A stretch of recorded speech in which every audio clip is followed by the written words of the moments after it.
Welcome to the JAMODI podcast. We are all surrounded by amazing coaches and leaders. So let's get an inside look at not just what they do, but how they do what they do. After all, becoming the best versions of ourselves is JAMODI, just a matter of doing it. Coaches, the JAMODI podcast is powered by Scoreboard Media. Scoreboard Media works with high schools across the country to run professional sponsorship programs on their LED scoreboards. Whether you already have LED and you just want to supercharge the revenue, or you want to use sponsorship revenue to buy new LED video scoreboards, Scoreboard Media can help. They work with sponsors and advertisers locally, regionally, and nationally who want to connect with your school's community. Email info@scoreboardmedia.com to start the conversation and see what's possible. And I think the big thing is discipline is happening throughout. It goes back to your standards. Excellence is one of our standards. If that is put in day one, but not just left there on day one, but echoed, reminded, and practiced in 1,000 different ways every day from day one, then you can have that environment. Because I think many people think fun, music, they think free-for-all, they think slippage, right. They think getting worse, not getting better. But that's all it has to be. We like to run and gun, we play fast, and I think in order to really play fast offensively, you actually have to be incredibly organized. If you're not incredibly organized, if you don't arrive in space, and if you don't know who's dangerous and who's not, what gaps to drive and what not, how to move it, if you don't know those things, then playing fast is a free-for-all, and it will lead to poor shot selection and turnovers. But within that, the speed, if there's organization, within the fun, if there is excellence being pursued, man, that's a good recipe. And that's why joy, that comes back to that joy word. And we just talked about it with our team this weekend at our team retreat. Is joy is not like, it can look goofy off the court in our locker room. We make fun of each other. It's a backyard barbecue. But we talk about the fun is in the competing, right? Some of the most joyful people I know are psychos on the court. You know what I'm saying? Like guys you want to play with and you hate playing against. Like that dude he's not giggling. He ain't laughing. You know what I'm saying? Like he's competing. And so I think there's this misnomer where if you're having fun, like you said, you're too loose and you're not improving. But if you have a mature group, it's not for every group, but if you have a mature group that wants to get better, the fun is in the competing. And I agree with you. It actually leads to winning more than it detracts from it. Coach, you went into something small and I scribbled it down, circled it because I wanted to make sure we came back, but you hit a great point. I think there's a danger in not having seasons to our year. Preseason, in season, off season. There has to be a difference between those parts, not just literally the amount of time that you spend, but how you are during that time. In the fall, in the preseason, I don't know if it should look exactly like a after-school practice before a district game, meaning not just the drills that you run, but the feel, the expectations, all those things, because you said it's a long year. Not that, but and this goes back to not that our fall is less intense or the standards are lowered, but there's more of an individual feel to it. We're working on your shot, your footwork, playing 1-on-1, 2-on-2, and 3-on-3, and how that works together with eventually our scheme. And within that, we're also guarding, but we're not doing 4-on-4 shell. We're not doing transition to all those things. I'm not barking or I'm not. There's just, it's a different feel because they hear my voice 187 days of the year. Once our preseason is done, we get into our in season. I don't change as a person, but there's definitely more of a team focus on how we all 5 of us fit together and play, and then within our flow. But it's an extension of our fall, but it's different. And then you get into the off season where Faith basketball is going to end in hopefully March, beginning of March. It's going to end. And then they go to their select teams.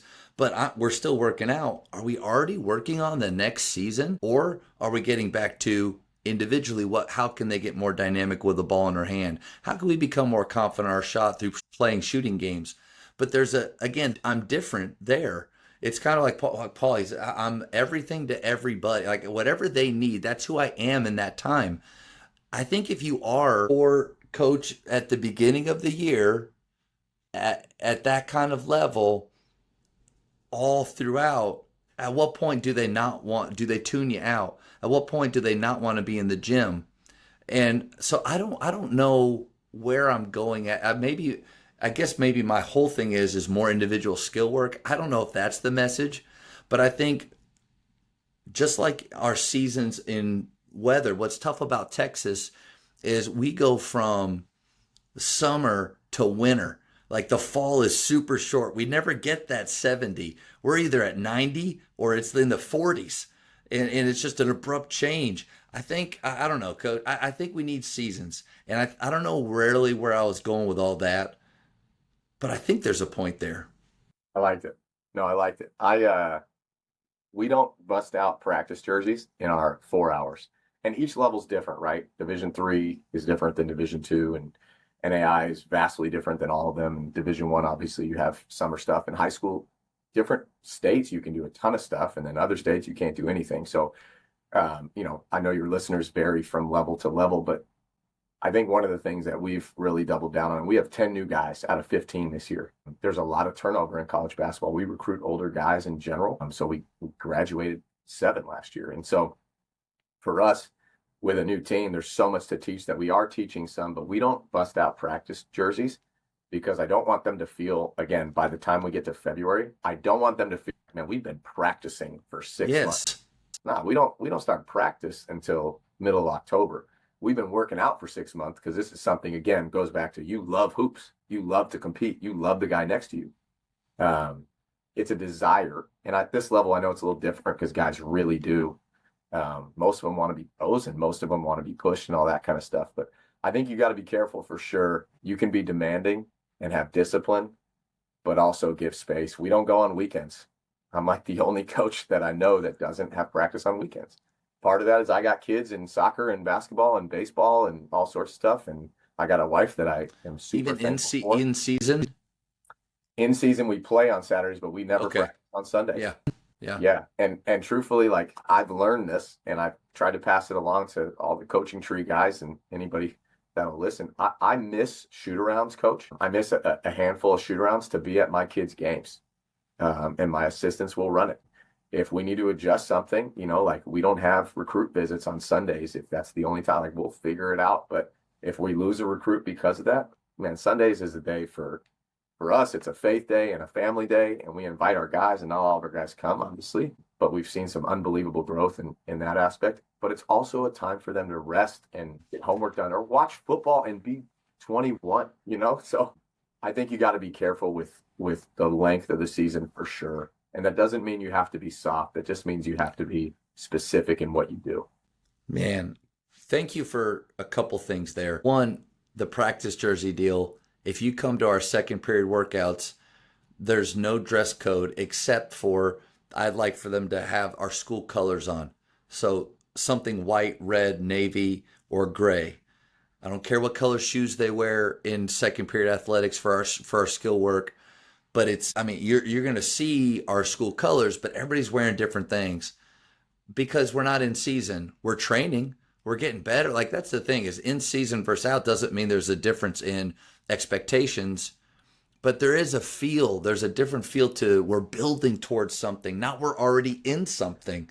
And then, well, when do games start? Games will start for 2.5 months, guys, but we got to be prepared today. I don't know. Maybe now, like maybe we're moving toward, but and maybe that's feel, maybe that's art of knowing where you'd like for your group to get from year to year. But I think that's a thing. And I never really thought why we do that, except for I don't want to give out practice jerseys until we start practicing after school where we actually have to flip colors.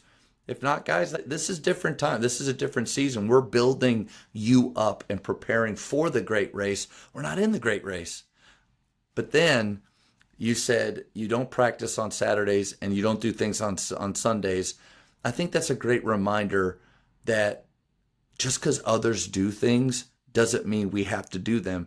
Just because our high school coach or our college coach or somebody we worked for did something and it worked for them, they felt good about it, doesn't mean you have to do that. Spring and summer leagues and fall leagues are really big around here. We don't play in any of those because I don't want to withdraw more of their time from them when come October, coach, I'm going to withdraw a ton of time, all their time for 6 days, because we do go on Saturdays. But like, I'm comfortable with that. And I've seen the benefit of not doing something that everybody else is doing and not being fearful of not comparing about that. But there's no rule that says you got to practice on Saturdays. There's no rule that says you got to wear practice jerseys during skill work in August. There's no rule that says you got to play in a summer league. You're not getting behind by doing it. I would even argue you're sidestepping some landmines by not doing it. Because in my opinion, when we used to play in those, I'd be frustrated and kids would start to get an unrealistic expectation for what could happen in 6 months.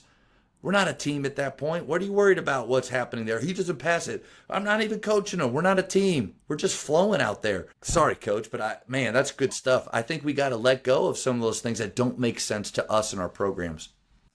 Yeah, it comes back down to control, right? Which is a pride thing, which is a trust thing. It all goes together. I think so many people do things that other people do because it's, man, I'm nervous about losing. Yes. An edge that person might have. You look on Twitter and there's 76 perfect sets of the day, and it's like, man, I got to add all 70, and they're all great. There's nothing inherently wrong with a fall league or adding all these sets or listening to a Division II basketball coach from Northwest Indiana, Phoenix, California, all over the place. There's some things that people can glean and take away, but the reality is you got to be Matt Stamen. I got to be Boomer Roberts, and we all have different desires for our programs. So there's no way it could possibly look the same.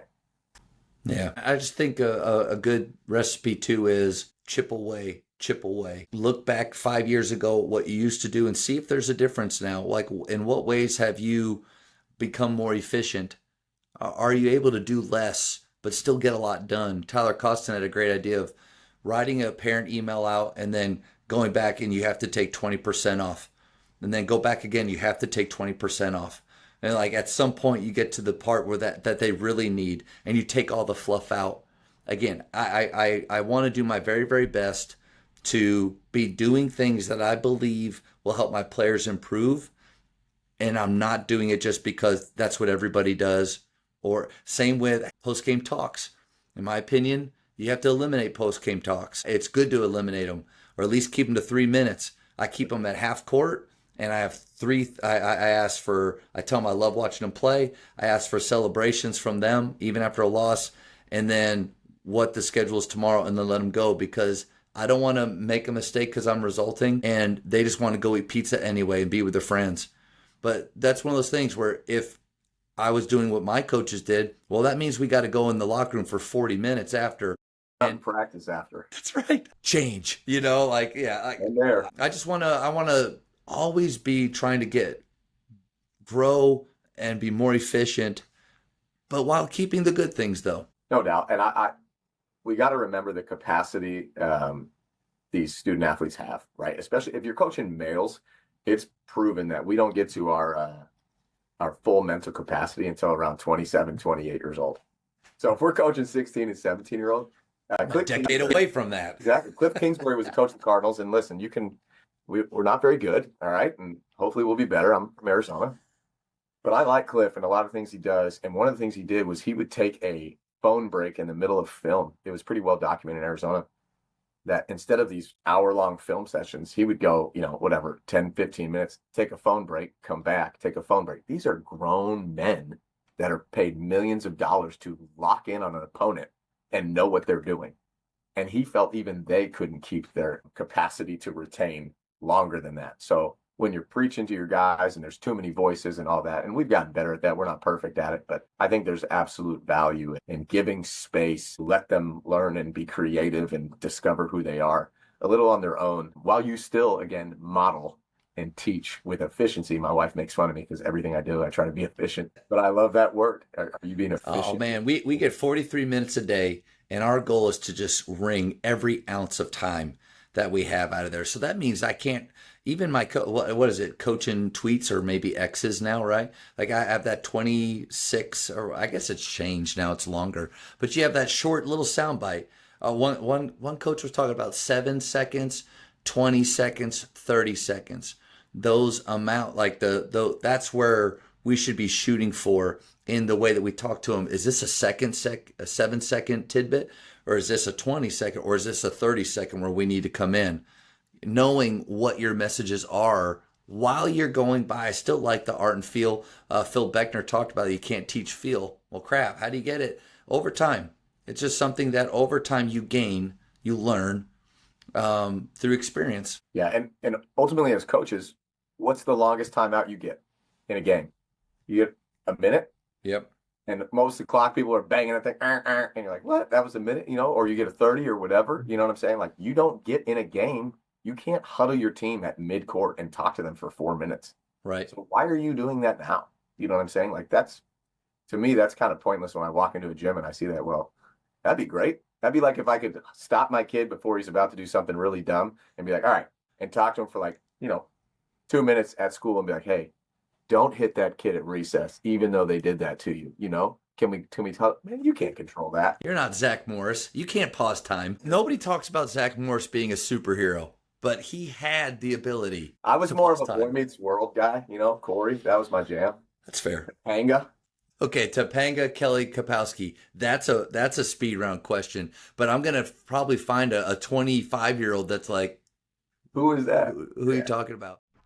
Thank you for checking out today's episode. Please take a moment to subscribe to this podcast, share it with your fellow coaches, and find us on social media for what's coming up next on the JAMODI podcast. It's just a matter of doing it.